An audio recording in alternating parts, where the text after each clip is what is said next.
Do you know the difference between willpower and motivation?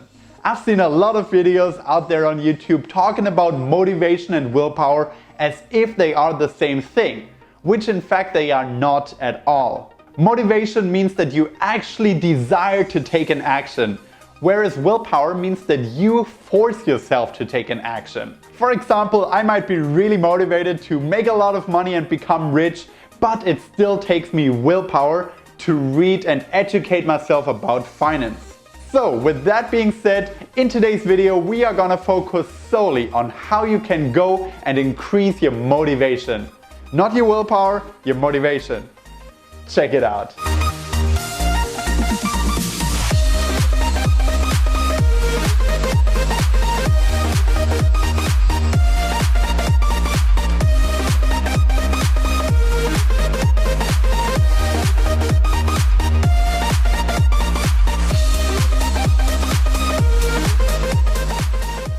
Step number one in increasing your motivation to do something is that you publicly commit to it. And what I mean by that is that you share with as many people as possible your exact goals and when you plan to accomplish them. So for example, you could go onto Facebook right now and commit publicly to running a half marathon in 6 months. Once you post that out there, everybody's gonna hold you accountable. And that will instantly increase your motivation. It literally takes you 30 seconds to write that post, but it will motivate you for the upcoming 6 months because you don't want to look like a failure in front of all of your friends and colleagues. Fear can be a very strong motivator, so why not take advantage of that and use it for something good? A second way how you can instantly increase motivation is to visualize what you want. It's kind of difficult to stay motivated day in and day out if the goals that you try to accomplish are merely thoughts in your head. It literally can feel like you are chasing something that does not exist. And we want to change that in order to stay motivated. So a great way to do that is that you visualize everything that you are going to accomplish. And you can do that in a couple of different ways. You can go ahead and imagine what it would feel like to actually reach those goals that you have set for yourself. What would it feel like to finish that half marathon? When you cross the finish line and when you have the crowd cheering you on, piercing your eardrums because it is so loud and so ecstatic to be in that environment. To fall into the arms of your loved ones who were there to support you and who were there to congratulate you that you have done what you promised to do 6 months earlier. Just picturing that scenario, visualizing it as vividly as possible can already help to increase your motivation when you have to get up at 5:30 in the morning and go for a run before you even go to the office.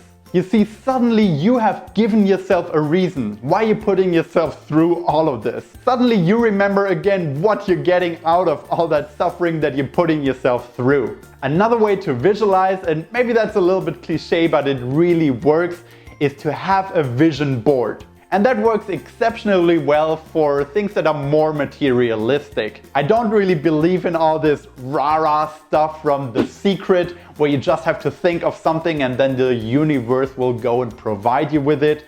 I don't believe in manifestation, but I do believe in the power of visualization. So if you go ahead and you create that vision board with the Ferrari and the huge mansion or whatever it is you want, and you see that every single day as you leave the door and you go out and crush it, then you will be much more willing to really do whatever it takes to reach that goal. Because you are motivated, because you see what you're doing it for. And that is the power of visualization. And then tip number 3 for instantly increasing your motivation is to break down your goals. Especially if you dare to dream big, and I encourage you that you do. Then it might often feel like your goals are unattainable. They seem so far ahead in the future that it is very easy to lose track of them. That can lead to the opposite of motivation. It can feel really discouraging. So what I like to do is that I break down those big goals into smaller chunks. And I just try to make the next step. When I first started out making YouTube videos, it felt like I could never reach 1,000 subscribers. It simply felt impossible. So in order to stay motivated, what I did instead of focusing on those 1,000 subscribers was to just make the next video and make it as good as possible. That suddenly gave me a goal that I was confident I could reach. And once I reached that goal, I felt really happy, so that motivated me to make the next video because I wanted to have that happy feeling again. And I kept going and going and going, and next thing you know, I have more than 1,000 subscribers now, which is awesome. So in order to keep your motivation high, make sure that you have goals that you can easily reach and that will feel very satisfying once you reach them. Literally set the bar as low as you can possibly do and then gradually try to reach for the next level and the next level and the next level. So next time when you feel a little bit low in motivation, make sure that you commit to your goals publicly, you visualize them properly, and you break them down into smaller chunks so you make them more attainable. Thank you guys for checking out the video. If you liked it, feel free to subscribe down below so you get more videos just like this one in the future. Until then, talk to you next time.